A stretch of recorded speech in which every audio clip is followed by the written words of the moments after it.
नमस्कार दोस्तों, आज हम इस वीडियो में बैक क्रॉस मेथड इसके बारे में पूरी जानकारी लेंगे। ये बैक क्रॉस मेथड एक इम्पॉर्टेंट ब्रीडिंग मेथड है जो सेल्फ पॉलिनेटेड क्रॉप्स में यूज़ किया जाता है। इसको स्पेशल ब्रीडिंग मेथड भी बोला जाता है क्योंकि इस मेथड से हम प्लांट्स का सिंगल कैरेक्टर इंप्रूव करते हैं। अगर हम सिंगल कैरेक्टर को इंप्रूव करते हैं तो उस जो नई लाइन डेवलप होती है उसको हम बोलते हैं आइसोजेनिक लाइन। तो बैक क्रॉस मेथड्स क्या है इसके बारे में पूरी जानकारी लेंगे। Now what is a back cross? A cross between F1 hybrid and one of its parent is called as back cross. तो बैक क्रॉस में आप कोई भी पेरेंट के साथ F1 का क्रॉस कर रहे हैं तो उसको हम बैक क्रॉस बोलते हैं।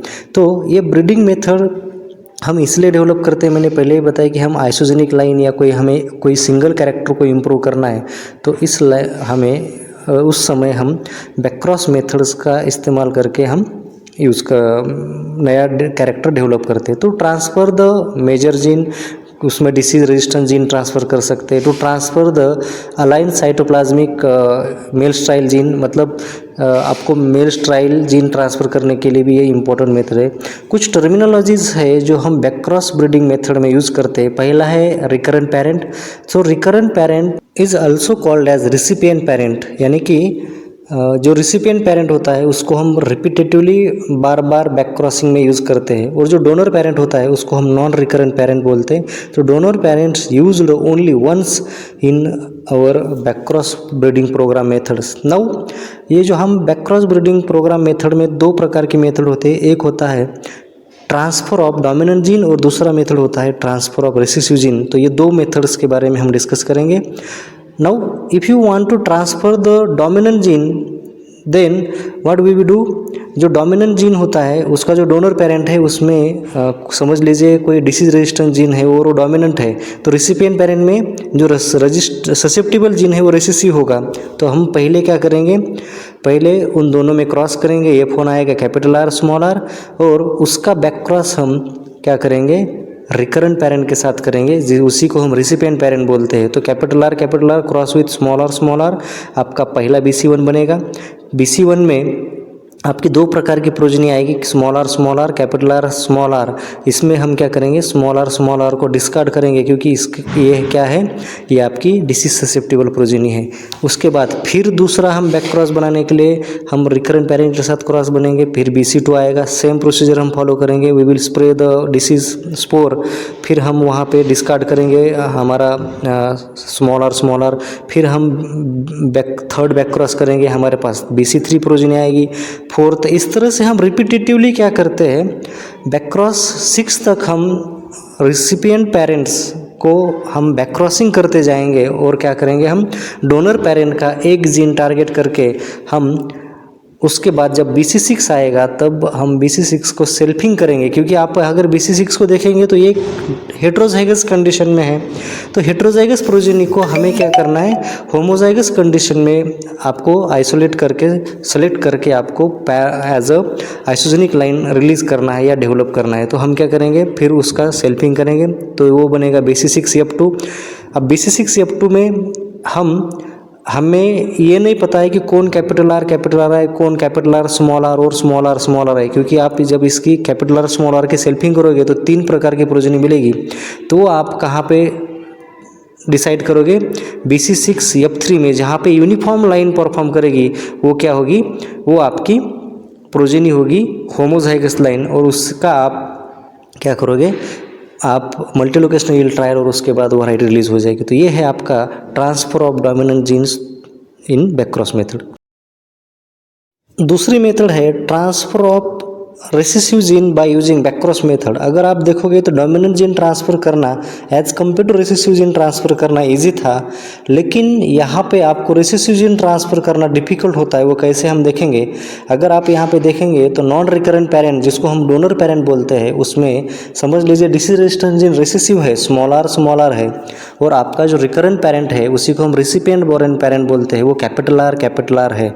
तो जब भी आप इनका क्रॉस करेंगे F1 प्रोजनी आएगी कैपिटल R स्मॉल r, यानी कि ये ससेप्टिबल है क्योंकि डोमिनेंट जीन जो है वो ससेप्टिबल है।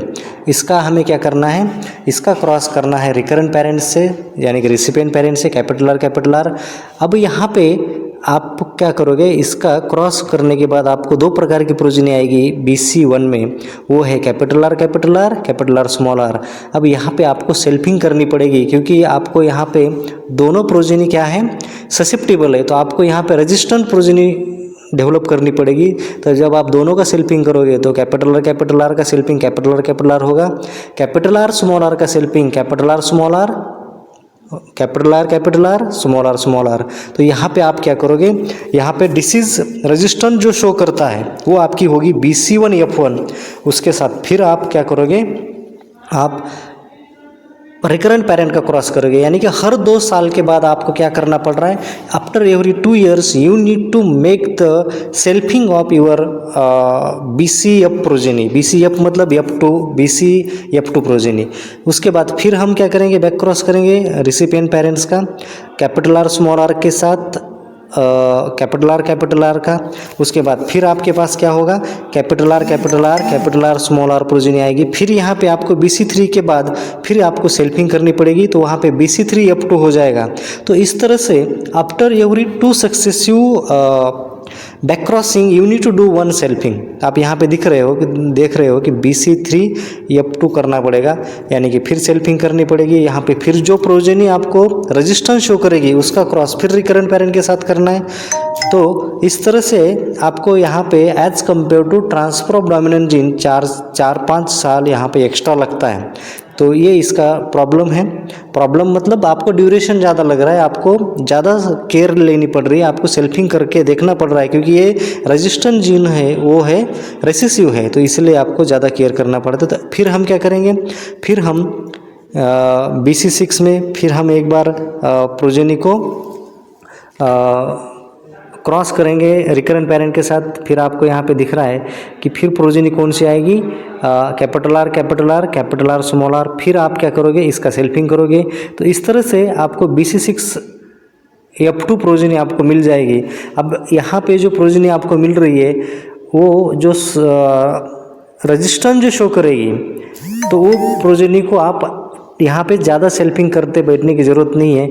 आप डायरेक्टली उस रेजिस्टेंट प्रोजेनी को क्या कर सकते हो, आप डायरेक्टली उसका कोऑर्डिनेटेड यील्ड ट्रायल लेके, मल्टीलोकेशन यील्ड ट्रायल लेके आप उसको as a isogenic line release कर सकते हैं। तो ये आपका बहुत important modern plant breeding method है, जिस मेथड का यूज़ करके आप क्या कर रहे हो, you are improving a targeted gene या टारगेटेड कैरेक्टर को आप यहाँ पे क्या कर रहे हो, इम्प्रूव कर रहे हो। तो ये मॉडर्न ब्रीडिंग मेथड माना जाता है। जैसे म्यूटेशन है, पॉलीप्लॉइडी है, उसी तरह से बैकक्रॉस ब्रीडिंग मेथड भी एक बहुत इंपॉर्टेंट मेथड है, जिसमें आप वैरायटी का कोई भी कैरेक्टर चेंज किए बिना उसका कोई डिसीज ससेप्टिबिलिटी को रेजिस्टेंस में कन्वर्ट कर रहे हो, मेल फर्टिलिटी को स्टेरिलिटी में कन्वर्ट कर रहे हो, तो इंसेक्ट ससेप्टिबिलिटी को आप रेजिस्टेंस में डेवलप कर रहे हो। मतलब आप कोई पर्टिकुलर क्वालिटी कैरेक्टर हो सकता है, कोई रेजिस्टेंस कैरेक्टर हो सकता है, कोई आपका मेल स्टेरिलिटी का कैरेक्टर हो सकता है, इन पर्टिकुलर सिंगल कैरेक्टर को आप इम्प्रूव कर रहे हो। तो हमने दोनों मेथड को चेक किया by backcross development of transfer of dominant gene and recessive gene. अब इसके फ़ायदे मैंने पहले ही बताए थे कि बैकक्रॉस मेथड्स के बहुत सारे फ़ायदे हैं, क्योंकि इससे आप एक तो मेल स्टेरिलिटी इंड्यूस कर सकते हो, इससे आप रेजिस्टेंस डेवलप कर सकते हो, इससे आप कोई क्वालिटी कैरेक्टर इंप्रूव कर सकते हो। तो एक अकेला ब्रीडिंग मेथड है जिस ब्रीडिंग मेथड में सिंगल कैरेक्टर इंप्रूव हो रहा है without changing of the another characters. तो कोई भी एग्जांपल देता हूँ, अगर लोकोन वैरायटी है, लोकोन वैरायटी यील्ड बहुत अच्छा है, चपाती मेकिंग क्वालिटी अच्छी है, लेकिन उसमें क्या है, उसमें डिसीज ससेप्टिबिलिटी है। तो आप क्या कर सकते हैं, उस डिसीज ससेप्टिबिलिटी को रेजिस्टेंस में कन्वर्ट करना है, तो आप बैकक्रॉस ब्रीडिंग मेथड यूज़ करके आप कर सकते हैं। आपने एक मल्टीलाइन ब्रीडिंग मेथड भी देखा होगा कि मल्टीलाइन में भी क्या होता है, मल्टीलाइन ब्रीडिंग मेथड में भी ऐसे ही हम आइसोजेनिक लाइंस क्रिएट करके बहुत सारे 8-10 मल्टीलाइन डेवलप करते हैं, और उस मल्टीलाइन का मिक्सचर करके हम अलग अलग डिसीज़ को रेजिस्टेंस इंड्यूस करके हम नया वैरायटी डेवलप करते हैं। तो these are the different uses of backcross methods in plant breeding.